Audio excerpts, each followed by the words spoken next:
Welcome to Visionaries Global Media, your number one source for podcasting entertainment. Visionaries Global Media, envisioning excellence on a global scale. Hello everybody, and welcome to another episode of the 5 Rounds Podcast. The only podcast out there with the cardio for those deep water championship rounds. I am Mags, and with me today my son Carlos. Carlos, how are you? I'm not too bad, on yourself? Yeah, I'm tired, disappointed. Just let's get on to this and try and knock it out fairly quick, unlike the fighters who were on the card. So basically, we've just finished watching UFC Fight Night, Rozenstruik versus Cyril Gane, Vegas 20 I believe it is, a 9-fight card. After a few more dropouts, it seems like UFC cards over the last couple of weeks have been very cursed. So through these prelims, we started in the light heavyweight division with Dustin Jacoby picking up the decision against Maxim Grishin. Then the only finish of the night with Ronnie Lawrence getting the KO against Vince Cicero in the bantamweight. Decision in the women's bantamweight with Alexis Davis getting the win over Sabina Matzo. And then the featured prelim, Thiago Moises picking up the decision against Alexander Hernandez. First fight on the main card, it was originally I think going to be Angela Hill, but unfortunately her fight got cancelled due to COVID related issues. She would have broke the record for the most amount of strawweight fights as well in the UFC, so a massive shame for her. But we ended up starting with Alex Caceres, Bruce Leroy, taking on Kevin Kroom. Went to a decision. A pretty fair decision for Caceres. I felt that on the feet he was easily the more dominant fighter. But even with Kroom and his quality BJJ, Caceres was able to defend the takedowns very well, get some of his own kind of takedowns against the fence. For someone like Kroom, who is so much shorter than Alex Caceres, he was good at bullying him and really forcing him up against the cage. But Caceres' defence up against the cage, and then even when he was on his back on the ground with the body triangles and the attempts at arm bars and stuff like that, Caceres just absolutely dominated the fight and got away with a very quality unanimous victory. Yeah, you can't argue that at the end of the day it's a fair victory. Overall, showing that he was a better mixed martial artist, they were able to switch his game up rather than just trying to go for the grappling side. He were able to show what he had on the ground, show that he were able to defend, and show that he were able to have offensive and defensive boxing on the feet. So yeah, for me, we're a fair decision. Can't argue with the judges with that. Yeah. Next we'll go into Pedro Munoz and Jimmy Rivera in the bantamweight division. For me, this was fight of the night. Absolutely, two guys who went at each other like they owed each other fucking money. They wanted to beat the living piss out of each other. Great boxing from both, really kind of like getting in the pocket, but there was one clear winner, and it all came down to Pedro Munoz and that use of that calf kick. Wow, he within a minute of the first round he had swelled up Jimmy Rivera's calf to the point where Jimmy was having to shake it off every time it took a shot. When Jimmy did come forward, he hits like a bloody tank. For someone so small, he's built like a barrel, and he just was able to land some big shots. And Munoz was a couple of times where he was very shaken in the fight, but he gave in terms of punches back just as much as he got with some of those stinging left hooks. But the winner was those calf kicks, and when we get into like the second and third round, the shots were that hard. They were taking Rivera down to the floor, and Rivera was just really struggling to get any movement on that lead leg. In the third round, he's trying to switch to southpaw, which you can tell he wasn't left-handed and he didn't feel comfortable at it, and he was forcing himself to not switch back. But yeah, it's a great victory for Pedro Munoz, and really kind of that should move him well into the ranking and put him in maybe the conversation for a title eliminator. Could possibly well be. Obviously, the game plan going in there, he were able to execute that, like I said, a calf kick perfectly, and he's got under a new coach who's a Muay Thai coach. He's one of the best from American Top Team. Mm-hmm. So it weren't really anything different bar from him. But say kicking a lot of the elbows and kicking a lot of the calves, and he weren't really showing any damage himself bar from his other leg that was a bit of swelling from where Rivera was returning his own. But Rivera had him hurt a couple of times, like in the first round he had him stunned, and then later on in the third round. So he's dangerous all round, is Rivera. So you've got to always watch him when a 3-round fight or a 5-round fight. You've always got to watch his fists, because he's got danger in both of them. And if he hits you clean, you'll know about it. And obviously, Moraes, he's already been beat off Rivera, and this were one of them fights where we were coming into it and it's like, I've become the better fighter and I'm going to beat you today, and he were able to go in there and have a perfect game plan and show that. Yeah, what was it? It's like nearly 5.5 years since they last fought, and Munoz gets that victory back, and I think this fight probably had a lot more importance than the fight in 2015. So a great game plan by Munoz. You can't fault him for that. Going into the middle of the card, and we had another women's fight in the flyweight division this time. Montella De La Rosa taking on Mayra Bueno Silva. Interesting fight. Really, kind of the breakdown of this fight comes to that defence grab by Bueno Silva in the first round, where she was basically used the fence to stop a takedown, which is an instant point deduction. I think that proved pivotal in this, because all the way through the fight it was very razor thin. You had De La Rosa doing well in the clinch, and doing well in terms of trying to keep Bueno Silva up against the fence, but then you had Bueno Silva, who was really good at the dirty boxing and getting the shots off at the attempts to take it to the ground.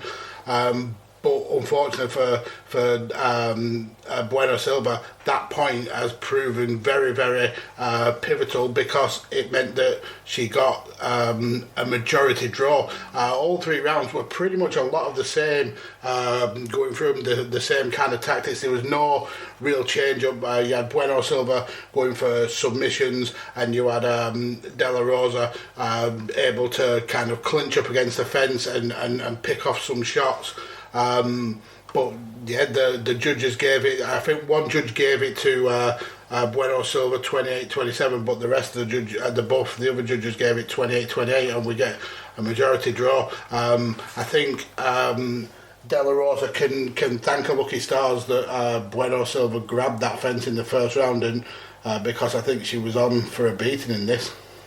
Definitely, if she didn't grab that fence, she would have won the fight, and that's as simple as that. And De La Rosa, she was a lot grappling heavy in this fight, and to be honest with you, that's what made her pay. She was eating a lot of knees, and when she was eating a lot of knees clean to the face, it's not good. Like, look at her eye, that's definitely a broken orbital. And then the broken nose from the knee in the middle of the third round as well. Yeah, so she played a very dangerous game in there, and used a face as bait a lot. Yeah, absolutely. Going into the core main event, Nikita Krylov, who has been doing bits since he dropped down from heavyweight. I think they said he was 7-1 at light heavyweight, and then Magomed Ankalaev, who is he still unbeaten in? Oh no, he's 6-1 in the UFC now. Both vying to kind of push their way through that the top 5 of the light heavyweight division. But to be fair, I don't think this fight did any of them any favours.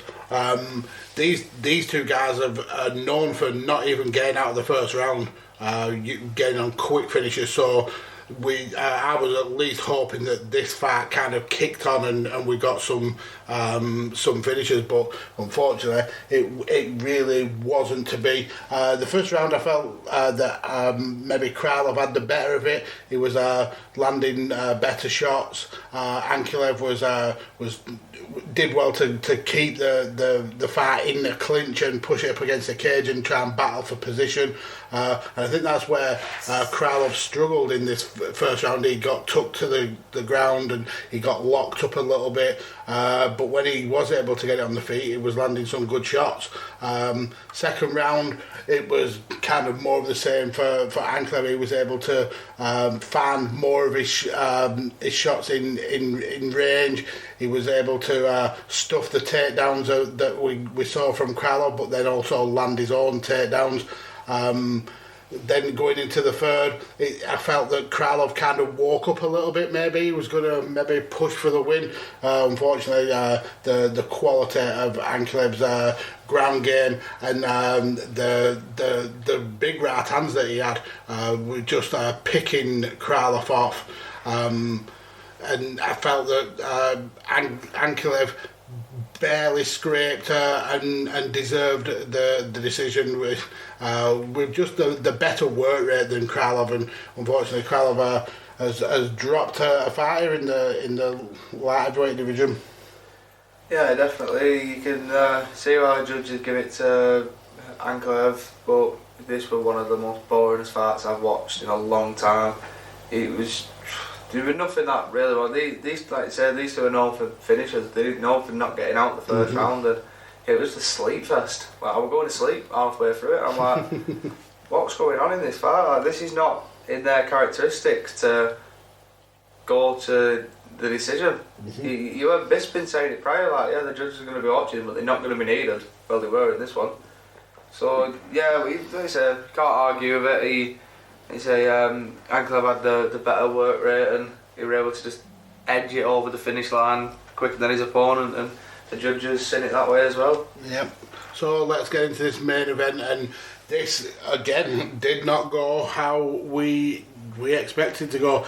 These are again, like Krylov and Ankalaev, two fighters who very rarely take it out of the first round. Rozenstruik, who Michael Bisping put it perfectly on commentary as having nuclear bombs for fists, and Cyril Gane, who's quite quickly, I mean, I think this was only his 4th UFC fight, but he's become one of my favourite heavyweights to watch, because he's got a very wide range of skills. He almost fights kind of like a middleweight dude, where he's like bouncing on his feet, and he's always like in and out looking for the angles. There's very much not like, there's not a lot of heavyweights that fight like this guy. So it was a disappointing watching this fight, because Rozenstruik just did not come to have a fight. He came to, maybe he was kind of bulled by the way he beat Overeem, where he took 4 3/4 rounds worth of punishment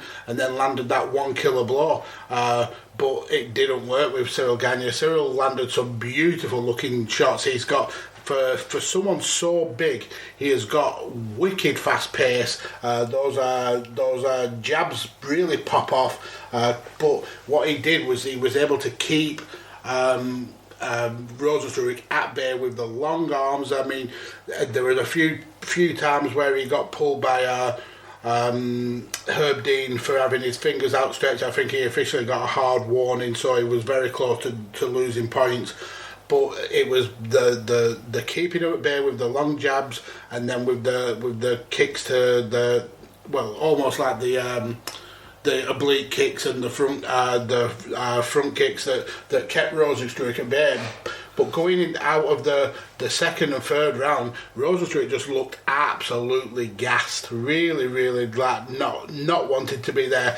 We got little spurts throughout the fight where it looked like he may get a second wind and throw a few punches. But as the commentary said, he was coming with one punch at a time. There was no kind of urgency from him to land more than one shot. And you could argue the same with Cyril Gane, but the difference is Gane was landing big hits, big shots, and really popping Rozenstruik. And to be fair, if I were Gane, I wouldn't want to be getting into a dirty boxing fight with someone like Rozenstruik, because that motherfucker will clean you out in one punch. So basically, we got 25 minutes of that, really kind of like a chess match of a fight. But unfortunately, Rozenstruik just wasn't up to the game. I would argue the fifth round was probably his best round because he knew he had to go for it. So we saw a little bit more pressure for him, but there was just nothing there from him. Nothing like the finish to the Overeem fight, and Cyril Gane picks up a well-deserved clean sweep of all the rounds and moves to 4-0 in the division. Yeah, that's it. You can't blame him. He were able to get the job done. Rozenstruik, I don't know what he were. I understand. I can feel what his coaches were feeling like obviously at the sideline when he banged up canvas and he. Oh yes, he was fuming. Well, you can just tell. It's like when you've got a fighter there and you've been, depending on how many weeks, whether it be that 6, 8, 12 week or whatever, depending on how long camp is, and you've been working on drills constantly, day in, day out, and then your fighter goes in there and just starts throwing a couple of doesn't want to perform, yeah. And then it don't want to throw anything else, and doesn't want to try and connect, and doesn't want to engage. And then you've also got his opponent, obviously Cyril Gane. He was throwing a lot of feints. Yeah, fair enough. He was throwing a lot more than Rozenstruik, but it wasn't throwing that many. It's just because Rozenstruik was throwing near enough nothing. And he was just this another one. It was a boring fight, and from a card that has had some decent fights earlier on, it's like they got shitter on the line. So for every fight that got later on, it just got more and more crap. And I don't want to shit on the UFC, because I fucking love the UFC, but Jesus Christ, you've got the co-main event that was known for finishers, and that went to decision with a boring fight, and then this one as well, finishers, and then it went to decision with a boring fight. None of them, the most exciting things were a nutshot. Which wasn't even really what I thought. No. I thought it was high. It was almost like a waste, yeah. But we got through it. I mean, for every kind of like turn in the punch bowl, the UFC have been providing us with some banging cards, so we've got to put up with some trap every now and again. But next week is a bigger UFC 259 triple title matches. Just looking at some of the prelims are massive fights on the early prelims, so not even the televised prelims. You've got Tim Elliott taking on Jordan Espinoza. Going on to the televised ones, we've got Dominic Cruz against Casey Kenner, Song Yudong against Carla Phillips, Joseph Benavidez on the early prelims taking on Askarov. And then a main card, banger card all the way through. Thiago Santos versus Alexander Rakic. Islam Makhachev taking on Drew Dober. The bantamweight title up for grabs with Petr Yan taking on Aljamain Sterling. That should be an absolute war. The women's featherweight title, Amanda Nunes finally coming back to action to take on Megan Anderson. And then that main event, Israel Adesanya stepping up from middleweight, unbeaten record, taking on the Polish powerhouse of Jan Blachowicz. That is a massive fight. So I've got every hope that next week's card is going to deliver at least 2 out of those 3 title fights are going to deliver massive performances. So come back and check in for that. But yeah, you can follow me on Twitter at DJ Kirby. Follow Carlos here at Kirby_Carlos. Follow the show at Fire Realms Pod, and then make sure you subscribe to all the networks that this show is on. That's Visionaries Global Media, The Chairshot, and Shooting the Sports-ish. Thank you all for listening, and hopefully, thank God that is now the end. Adios, amigos.